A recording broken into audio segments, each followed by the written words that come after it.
पण मधल्या काळामध्ये सरकारच्याच माध्यमातून ज्या काही प्रकार झालेले आहे, म्हणजे 137 करोड रुपयाचा जो प्रकार झाला गौण खनिज 137 करोड रुपयाचा घोटाळा मी काढला होता। 137 करोड रुपयाचा गौण खनिजचा घोटाळा काढला होता मी, खडसे अँड फॅमिलीचा। तुम्हाला वारंवार नाव काय लागतं तुम्हाला सगळंच माहिती आहे, पत्रकार आहे, तुम्ही आप सब जानते हैं। 137 करोड रुपयाचा घोटाळा काढला होता, त्याला अचानक रात्रीमधून संस्थगित झालं। एकाएकी संस्थगित झालं की विभागीय आयुक्तांनी चौकशी केल्यानंतरही इतक्या मोठ्या दर्जाच्या अधिकाऱ्याने आणि संस्थगित होऊन याच्या पुढे कारवाई करू नका असा आदेश आला। पण तरी देखील याच्या पुढे कारवाई करू नका असा आदेश आल्यावर मी मागचे बसवलेले उतार्यावरचे बोजे उतरवून टाकले। एका डेप्टी कलेक्टर सारख्या अधिकाऱ्याने म्हणजे SDMने ते बोजे उतरवून टाकले, नियमबाह्य पद्धती बोजे उतरले। त्याच्या संदर्भात मी पिटिशन दाखल केली अप्पर कलेक्टरकडे।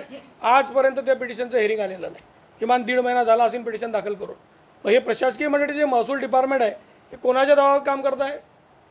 कोणाच्या दबावात काम करत आहे? सरकारच्या दबावात काम करत आहे। आणि का विशिष्ट लोकांसाठी एवढं होत आहे? मग सर्वसामान्य माणसाला होईल का? 137 करोड रुपये दंड झाल्यावर बोजे बसवल्यावर बोजे उतरवण्याचा काय संबंध आला होता?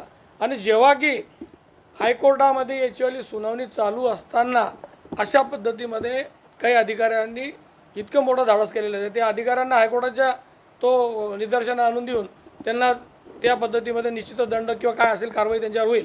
पण त्यांच्यावर कठोर कारवाईची माझी मागणी असेल। जो अधिकारी असा एखाद्या राजकीय पक्षाला दबावून काम करतो तो सर्वसामान्य माणसावर अन्याय करणारा असेल।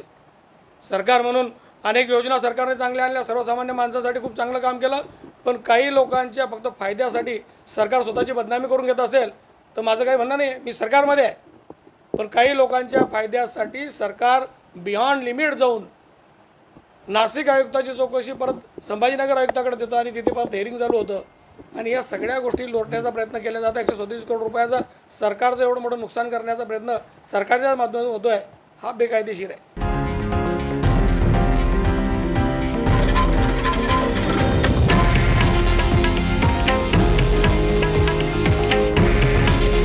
हे आहे देशातील नंबर 1 न्यूज नेटवर्क आणि आपण पाहत आहात TV9 मराठी। काळजी तुमची, हित महाराष्ट्राचं।